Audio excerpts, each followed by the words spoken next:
बिस्मिल्लाहिर्रहमानिर्रहीम। अस्सलाम वालेकुम एवरीवन। होप सो आप सब खैरियत से होंगे। आज बेटा हम अपना पार्ट 2 का जो चैप्टर 2 है, basic concepts and terminologies of databases या डेटाबेसेस, उसके बारे में कुछ चीज़ों को डिस्कस करेंगे। ये डिस्कशन आपको पता है कि हमारी ऑलरेडी कंटिन्यू है। हम आज इसे वाइंड अप करने की कोशिश करेंगे चैप्टर को। डेटाबेस के अंदर यूजर या एंड यूजर का कॉन्सेप्ट क्या होता है। चले थोड़ी देर के लिए अ, मैं आपको एक एग्जांपल देता हूं कि एंड यूजर या यूजर डेटाबेस के साथ उसका रिश्ता कितना होता है। आप लोगों को रिजल्ट्स आते हैं, आप अपना रिजल्ट चेक करते हैं, आपके बोर्ड की डेटाबेस, आपके बोर्ड का डेटाबेस कितना बड़ा है आपको आइडिया ही नहीं है। वो किस तरह से मैनेज मेंटेन हो रहा है आपको आइडिया ही नहीं है। कौन कौन से सॉफ्टवेयर, कौन कौन से प्रोग्रामर्स उसके अंदर काम कर रहे हैं आपको आइडिया ही नहीं है। आप सिंपली क्या करते हैं, आपको सामने सिंपली एक इंटरफेस आता है, आप उस इंटरफेस के अंदर अपना रोल नंबर इंटर करते हैं। यानी कि आपको इतना पता होना चाहिए कि वेबसाइट ओपन किस तरह से करनी है, उसके अंदर रोल नंबर कैसे लिखना है, और आप उस डेटाबेस को एक्सेस कर लेते हैं। तो आपका जो रोल है वो एक यूजर या एंड यूजर का रोल है। The user or end users are persons who directly interact with database system. They use database application without technical knowledge. आपको कोई पता नहीं होता कि डेटाबेस किस तरह से काम कर रही है, आपके पास जीरो टेक्निकल नॉलेज होता है। And user interact with database through an interface. आपको टेक्निकल नॉलेज जीरो है, बल्कि आपके सामने एक इंटरफेस आ जाता है जिसके थ्रू आप उस डेटाबेस को एक्सेस करते हैं, आप उस डेटाबेस के साथ इंटरेक्ट करते हैं। इंटरफेस का मतलब क्या है कि आपके पास वहां पे ग्राफिकली एक रिप्रेजेंटेशन आती है जिसके ऊपर सारी डिटेल लिखी होती है। आपको कोई टेक्निकली चीजों को यूज नहीं करना। They do not write any program, आप वहां पे कोई प्रोग्राम नहीं लिख सकते। The end user must have the knowledge of installed software to be used. आपको सिर्फ ये पता होना चाहिए कि जो सॉफ्टवेयर आपके सामने इंस्टॉल है उसको यूज किस तरह से करना है। उसके बाद next one is data administrator. ये तीन लेवल होते हैं एंड यूजर, डाटा एडमिनिस्ट्रेटर और डेटाबेस एडमिनिस्ट्रेटर। अब ये डाटा एडमिनिस्ट्रेटर जो है, a person who is responsible for entire data of organisation. देखे ना, डाटा एडमिनिस्ट्रेटर है तो उसके अंडर पूरी ऑर्गेनाइजेशन का डाटा होगा। तो फिर इसका काम क्या होगा, ये डाटा के लिए क्या करता होगा। He normally develops overall functional requirement for database used in organisation. यानी कि उसकी जितनी फंक्शनल रिक्वायरमेंट्स है ये वो सारी की सारी क्या करता है, डिवेलप करता है। He controls and manage the whole database system. जब डाटा सारा इसके पास है तो डेटाबेस तो बनेगी ही डाटा को मिला के, तो ये कंट्रोल करेगा overall database system. He established data standards, ये डाटा स्टैंडर्ड्स बनाएगा and supervises the data distribution in organisation. यानी कि ये डिसाइड करेगा कि किस तरह से डाटा को डिस्ट्रीब्यूट करना है और किन स्टैंडर्ड्स को किसे एक्सेस देनी है, कैसे इस्तेमाल करना है। ही also communicate with user when necessary. अगर किसी यूजर को प्रॉब्लम आ रही हो तो ये उसके साथ कम्युनिकेट करके उसके प्रॉब्लम्स को सॉल्व कर सकता है, या अगर यूजर की डिमांड के अंदर कोई चेंज हो डेटाबेस के लिए तो ये उसको सुन के कर सकता है। He should participate in development data dictionary and preparing documentation, क्योंकि ये सारा काम इसी के अंडर हो रहा है, इसका बेसिक वर्क है। He conduct user training when required.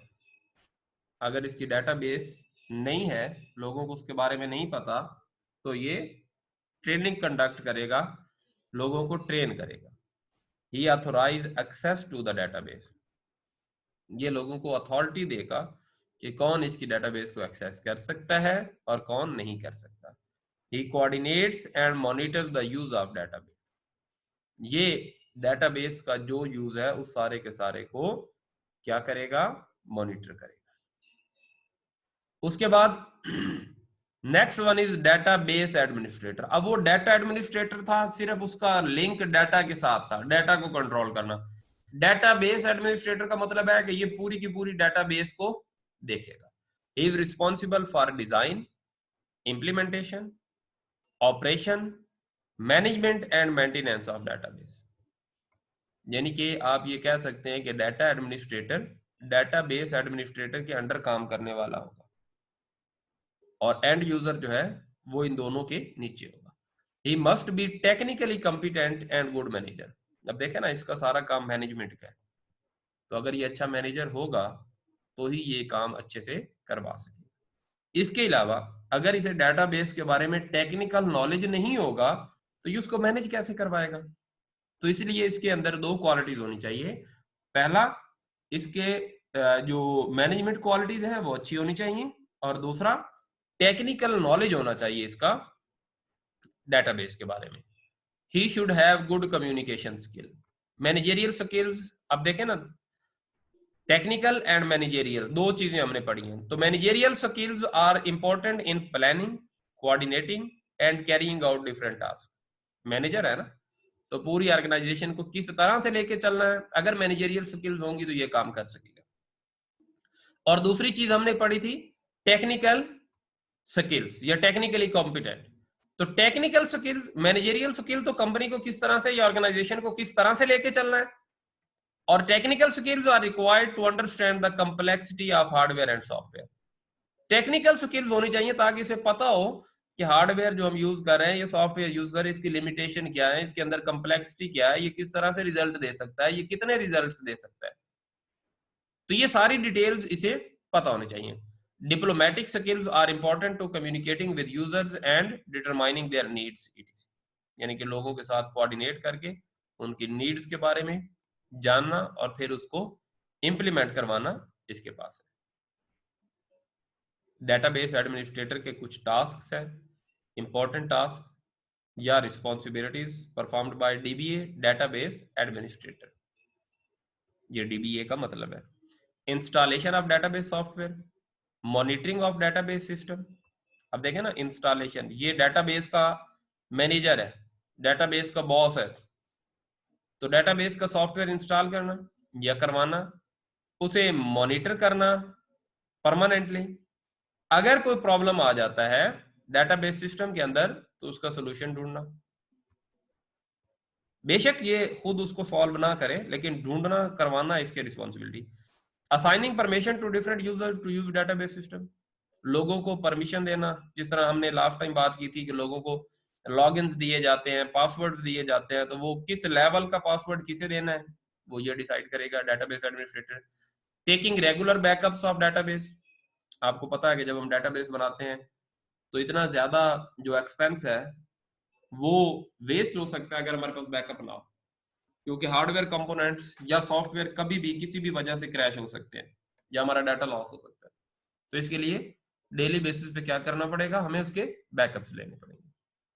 और restoring the system in case of any problem और सिस्टम क्रैश, अगर हमारा सिस्टम अल्लाह ना करे किसी वजह से क्रैश हो जाता है तो हमें क्या करना पड़ेगा, उसका रिस्टोर करना पड़ेगा जो हमने डाटा बैकअप लिया होगा।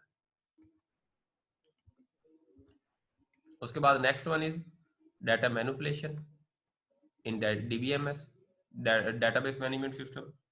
डाटा मैनिपुलेट करने का मतलब क्या है, it stores and manipulate data in database और रिलेशंस। अब ये मैनिपुलेट का मतलब क्या क्या है, ये नीचे सारे लिखे हुए हैं। डेटाबेस मैनेजमेंट सिस्टम में कंसिस्ट ऑफ वन और मैनी रिलेशंस, एक अकेला रिलेशन हो सकता है, एक से ज्यादा हो सकते हैं। Database management system use index to search the required data quickly and efficiently. वो सर्च का लास्ट टाइम हमने पता कि पढ़ा था ना, जिसके अंदर हमने कीज पढ़ी थी कि जनाब हम कुछ कीवर्ड्स बना लेते हैं, कुछ को प्राइमरी की कहते हैं, कुछ को सेकेंडरी, फिर अल्टरनेट कीज, ये सारी हमने लास्ट टाइम डिस्कस की थी। तो जब हम सर्च करते हैं तो उस सर्च के अंदर हम यूज करते हैं इंडेक्सिंग को, और इंडेक्सिंग के थ्रू हमारा डाटा जो डाटाबेस के अंदर है वो जल्दी सर्च कर दिया जाता है। उसके बाद database management system provide the facility to insert new data. अब ये मैनिपुलेशन की बात हो रही है, मैनिपुलेट यानी कि उसके अंदर जो चेंजिंग करनी है उसकी बात हो रही है। क्या है कि अगर हमारा कोई नया डाटा आ गया तो हमने जो पहले डाटाबेस बनाई हुई है, एग्जिस्टिंग डाटाबेस है, उसी के अंदर नया डाटा हम इंसर्ट कर सकते हैं। और ये डाटाबेस के अंदर डाटा किस तरह से इंसर्ट करते हैं, ये हमें फैसिलिटी देता है डाटाबेस मैनेजमेंट सिस्टम। उसके बाद DBMS provides the facility to modify existing data. पहला था नया डाटा एंटर करना, यानी कि आपकी डाटाबेस बनी हुई है, कुछ नया डाटा आ गया है, उस डाटा को उसके अंदर इंसर्ट कर देना। और दूसरा है मॉडिफिकेशन। मॉडिफाई का मतलब क्या है कि उसके अंदर जो मौजूद डाटा उसके अंदर कुछ चेंजिंग करना। मसलन बीइंग स्टूडेंट्स, आप लोगों ने अपने कॉलेज में एड्रेसेस लिखवाए होंगे जिन पे आपको मेल या आप ये कह लें कि लेटर वगैरह भेजे जा सकते हैं, आपके रिजल्ट्स पहुंचाए जा सकते हैं। तो अगर आप में से किसी का फोन नंबर चेंज हो गया, ईमेल आईडी चेंज हो गया, या उसने मकान चेंज कर लिया, तो वो क्या करवाएगा, वो कहेगा कि जरा मेरा एड्रेस चेंज करो। अब वो डेटाबेस के अंदर ऑलरेडी उसका रिकॉर्ड मौजूद है, तो वो सिर्फ क्या करेंगे, उसके एड्रेस को मॉडिफाई कर देंगे एंड दैट्स इट। और ये किस तरह से होगा, ये होगा वाया डीबीएमएस, क्योंकि डीबीएम डेटाबेस मैनेजमेंट सिस्टम जो है वो हमें ये फैसिलिटी प्रोवाइड कर रहा है। DBMS provide the facility to retrieve existing data. Retrieve का मतलब होता है उसे एक्सेस करना, हासिल करना, यानी कि पहले से जो डाटा सेव पड़ा हुआ है उसमें से किसी भी चीज की आपको जरूरत है, किसी भी डाटा की जरूरत है, तो आप उस डाटा को एक्सेस कर सकते हैं। DBMS provide the facility to delete existing data from database। हाँ, ये अगर आपके पास डेटाबेस के अंदर कुछ इस तरह का डाटा आ गया है जिसकी आपको जरूरत नहीं है, जो आपके लिए आप ये समझ लें कि गार्बेज वैल्यूज है, वेस्ट मटेरियल्स है, तो आप क्या कर सकते हैं, आप उस डाटा को डिलीट कर सकते हैं सिंपली। तो ये आपके पास क्या है, ये मैनिपुलेशन है। अगर हम दोबारा से लिखें तो मैनिपुलेशन के अंदर क्या है, डेटाबेस मैनेजमेंट सिस्टम के अंदर एक या एक से ज्यादा रिलेशन हो सकते हैं। सर्च के लिए इंडेक्सिंग को यूज करता है। उसके बाद ये हमें एग्जिस्टिंग डेटाबेस के अंदर नया डाटा इंसर्ट करने की परमिशन देता है। हमारे पास पहले से मौजूद डाटा को चेंज करने की परमिशन देता है, फैसिलिटी देता है। इसके अलावा जो डेटाबेस के अंदर डाटा मौजूद है उस डाटा को रिट्रीव करने की परमिशन देता है, फैसिलिटी देता है। और जो डाटा हमारे लिए किसी काम का नहीं है उसे डिलीट करने की परमिशन या फैसिलिटी देता है। तो ये डेटाबेस मैनेजमेंट सिस्टम के टास्क हैं। हम रिवाइज कर लेते हैं जो टॉपिक्स हमने डिस्कस किए हैं। सबसे पहले हम चैप्टर 2 के आज लास्ट टॉपिक्स की बात कर रहे हैं। आपको पता है कि हम पार्ट 2 की बुक जो है वो फॉलो कर रहे हैं, इंटर पार्ट 2 की। और हमारा जो चैप्टर है basic concepts and terminologies of database, उसे नाम से ही पता चल रहा है कि डाटा बेसिक्स के अंदर जो बेसिक टर्मिनोलॉजीज बार बार यूज होती हैं। तो हमने कहा कि यूजर, डाटा एडमिनिस्ट्रेटर और डाटाबेस एडमिनिस्ट्रेटर, ये तीन लोग होते हैं बेसिकली जो की रिस्पॉन्सिबल होते हैं डाटाबेस के लिए। यूजर कौन होता है, जो डाटाबेस को एक्सेस कर रहा होता है। डाटा एडमिनिस्ट्रेटर कौन होता है, जो डाटा को मैनेज कर रहा होता है। और डाटाबेस एडमिनिस्ट्रेटर कौन होता है, जो डाटाबेस को मैनेज कर रहा होता है। तो यूजर या एंड यूजर के लिए मैंने आपको जो भी एग्जांपल दी है कि आप लोग जब अपना रिजल्ट देखते हैं तो आपको बिल्कुल नहीं पता होता, कोई टेक्निकल नॉलेज नहीं होता कि डाटाबेस के अंदर आपके रिजल्ट्स किस तरह से स्टोर किए हुए हैं, बल्कि आप सिंपली जाके एक ग्राफिकल यूजर इंटरफेस पे अपना रोल नंबर एंटर करते हैं और उसके नतीजे में क्या हो जाता है, आपको आपका रिजल्ट शो करवा दिया जाता है। तो इतना ही काम होता है बेटा यूजर या एंड यूजर का। उसे कोई पता नहीं होता, उसे बेसिक हाव नाव नहीं होती कि डाटाबेस किस तरह से काम कर रही है, बल्कि वो क्या करता है, एक इंटरफेस के थ्रू जाके डाटाबेस को एक्सेस करता है। वो उसके अंदर कोई चेंजिंग नहीं कर सकता, कोई नया डाटा एंटर नहीं कर सकता, ना उसे डिलीट कर सकता है। तो हम इस चीज को डिस्कस कर लेते हैं। The user or end users are persons who directly interact with database system without technical knowledge of database, यानी कि वो इंटरेक्ट तो करते हैं लेकिन उन्हें उसका टेक्निकल नॉलेज नहीं होता। तो वो इंटरेक्ट कैसे करते हैं? Through an interface. वो क्या नहीं कर सकते? Do not write any program. लेकिन उसे किस चीज का नॉलेज होना चाहिए? वो है सिर्फ और सिर्फ इंस्टॉल्ड सॉफ्टवेयर। यानी कि आपने जो सॉफ्टवेयर इंस्टॉल किया हुआ है या जिससे के थ्रू वो आपको एक्सेस कर रहा है, उसके बारे में उसे थोड़ा बहुत बेसिक पता होना चाहिए, तभी जाके वो आप उस चीज को एक्सेस कर सकते हैं। उसके बाद हमारे पास है डाटा एडमिनिस्ट्रेटर। अभी मैंने आपको बताया कि data administrator is responsible for entire data of organization. कि आपकी ऑर्गेनाइजेशन के अंदर जितना भी डाटा है, उस डाटा को किस तरह से इस्तेमाल करके क्या चीज बनानी है, वो सारे का सारा रिस्पॉन्सिबिलिटी जो है वो किसके पास है? वो रिस्पॉन्सिबिलिटी है डाटा एडमिनिस्ट्रेटर के पास। A person who is responsible for entire data of an organisation, हम बात कर चुके हैं। करता क्या है? ओवरऑल फंक्शनल रिक्वायरमेंट्स बनाता है। He controls and manage the whole database system. Database system को कंट्रोल करता है, मैनेज करता है। इस्टेब्लिश्ड डाटा स्टैंडर्ड्स, कि आपका डाटा किन किन स्टैंडर्ड्स के मुताबिक काम करेगा। And supervises the data distribution in the organization, और ऑर्गेनाइजेशन के अंदर डाटा को किस तरह से डिस्ट्रीब्यूट करना है उसकी सुपरविजन करेगा। ही also communicate with users when necessary, जब जरूरत होगी तो ये यूजर्स के साथ कम्युनिकेट करेगा, उनकी राय पूछेगा, उनके प्रॉब्लम्स डिस्कस करेगा, और अगर कहीं पे नेसेसरी हुआ तो ये चेंजिंग्स भी कर सकते हैं। He should participate in developing data dictionary. Data dictionary का आपको पता है, जिसके अंदर डाटा के बारे में डेफिनेशंस होती हैं। तो ये डाटा डिक्शनरी लाजमी सी बात है, जब डाटा सारा इसकी अंडर है तो ये डाटा डिक्शनरी भी बनाएगा और उसकी डॉक्यूमेंटेशन भी करेगा, ताकि फॉर फ्यूचर यूज कोई प्रूफ रहे किस तरह से काम हुआ है। He conducts user trainings when required. जब डाटाबेस बना लेता है तो उसके अंदर यूजर्स को ट्रेन भी करना होता है, यूजर्स को ट्रेनिंग भी देनी होती है। उसके बाद authorize access to the database, क्योंकि डाटा इसके अंडर होता है, तो जब तक ये परमिट नहीं करेगा तब तक डाटा तक कोई नहीं आ सकता। Coordinates and monitor the use of database, कि डेटाबेस को किस तरह से यूज किया जा रहा है। तो उसके बाद आता है जनाब database administrator, who is responsible for entire database, responsible for design of database, implementation of data, operations of database, management and maintenance of database. यानी कि ये सारे के सारे काम जो है वो कौन कर रहा होता है? Database administrator. क्योंकि आप ये समझ लें कि वो एक मैनेजर होता है organization. He must be technically competent and good manager. उसके अंदर दो चीजें होनी चाहिए, उसे टेक्निकल नॉलेज होना चाहिए डेटाबेस का, और मैनेजमेंट क्वालिटीज उसके अंदर होनी चाहिए। क्यों? क्योंकि मैनेजेरियल स्किल्स के थ्रू वो क्या कर सकता है? प्लानिंग कर सकता है, कोऑर्डिनेशन कर सकता है, और डिफरेंट टास्क जो है उन्हें कैरी कर सकता है। मैनेजेरियल स्किल और टेक्निकल स्किल्स, उसे पता होना चाहिए अपने हार्डवेयर और सॉफ्टवेयर की कॉम्प्लेक्सिटी का, उसकी लिमिटेशंस का। अगर उसे पता नहीं होगा तो वो उन चीजों के बारे में कैसे डिसीजंस कर सकता है जिसके बारे में उसे ये पता ही नहीं है कि वो काम कितना किस तरह से और कैसे कर सकती है। तो ये दोनों चीजों का नॉलेज उसके पास होना जरूरी है। उसके बाद डिप्लोमेटिक स्किल्स, कि किस तरह से उसने कस्टमर को मुतमईन करना है, सेटिस्फाई करना है, या उसकी नीड्स को चेक करना है, उसके मुताबिक चेंजिंग करवानी है। ये सारे का सारा काम जो है ये डिप्लोमेटिक स्किल्स के अंदर होता है। उसके बाद इंपॉर्टेंट टास्क या रिस्पॉन्सिबिलिटीज कौन कौन सी हैं? डेटाबेस एडमिनिस्ट्रेटर की, डीबीए फॉर डेटाबेस एडमिनिस्ट्रेटर। ये मैंने पहले आपको बताया कि डीबीए की जो एब्रिविएशन है वो क्या है?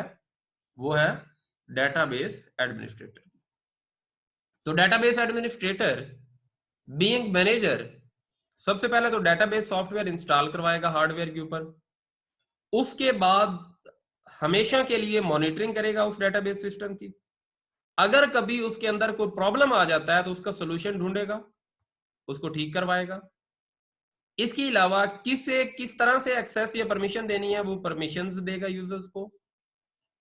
अपने डाटा क्या हमेशा से बैकअप रखेगा, क्योंकि मैंने आपको बताया है कि डाटाबेस के अंदर डाटा क्रैश होने का मतलब है कि सारी की सारी मेहनत पे पानी फिर गया, किसी काम की नहीं रही। तो इसलिए वो क्या करेगा, वो ये काम साथ के साथ करेगा, बैकअप लेगा, और अगर किसी वजह से डाटा क्रैश हो जाएगा तो उस बैकअप को वो रिस्टोर भी करेगा। तो ये उसके टास्क है। तो ये सारी की सारी वो रिस्पॉन्सिबिलिटीज हैं जो एक डेटाबेस एडमिनिस्ट्रेटर पूरी करता है। उसके बाद डाटा मैनिपुलेशन। मैनिपुलेट करने का मतलब होता है कि डाटा के अंदर चेंजिंग्स, यानी कि डेटाबेस मैनेजमेंट सिस्टम किस तरह की चेंजिंग्स की परमिशन देता है। तो वो तो सिंपल है। पहली चीज तो ये है कि डेटाबेस के अंदर जो डाटा होता है वो सारे का सारा हमें पता है टेबल्स की फॉर्म में होता है, रोज एंड कॉलम्स की फॉर्म में होता है, और रिलेशंस की फॉर्म में होता है। अब ये रिलेशन एक हो सकता है या एक से ज्यादा, यानी कि दो टेबल्स के दरमियान एक रिलेशन होगा, या हो सकता है 10 रिलेशन हो, एक टेबल के साथ 10 दूसरे टेबल लिंक हो। ये पॉसिबिलिटी है। डेटाबेस के अंदर हम डाटा को सर्च कर सकते हैं, और इसके लिए ये किसे यूज करता है, इंडेक्सिंग को, इंडेक्स सर्चिंग को। उसके बाद डेटाबेस मैनेजमेंट सिस्टम हमें फैसिलिटेट करता है या फैसिलिटी प्रोवाइड करता है नया डाटा एंटर करने की, यानी कि जो हमारे पास एग्जिस्टिंग डेटाबेस है उसके अंदर नया डाटा एंटर करने की हमें फैसिलिटी प्रोवाइड करता है। इसके अलावा जो पहले से मौजूद डाटा है उसको मॉडिफाई करने की फैसिलिटी भी प्रोवाइड करता है। पहले क्या है, नया डाटा इंसर्ट करना, यानी कि डेटाबेस पहले बनी हुई है उसके अंदर नया डाटा, और फिर पहले से मौजूद डाटा को मॉडिफाई या चेंज करना। उसके बाद क्या करता है, रिट्राइव की फैसिलिटी देता है। रिट्रीव का मतलब क्या होता है, उस डाटा को एक्सेस करना। और लास्ट वन इज, अगर डाटा को की हमें जरूरत नहीं है तो उस डाटा को डिलीट करने की परमिशन भी देता है, यानी कि आपको की ऑर्गेनाइजेशन को जिस डाटा की जरूरत नहीं है, जो एक्सपायर्ड डाटा है, उसको आप डिलीट भी कर सकते हैं। तो ये डाटाबेस मैनेजमेंट सिस्टम हमारा एक इंतहाई अहम चैप्टर, उसके बहुत इंपॉर्टेंट टॉपिक्स। होप सो आप लोगों ने अंडरस्टैंडिंग की होगी। अगर किसी का कोई क्वेश्चन हो तो वो जरूर डिस्कस कीजिएगा। थैंक यू बेटा।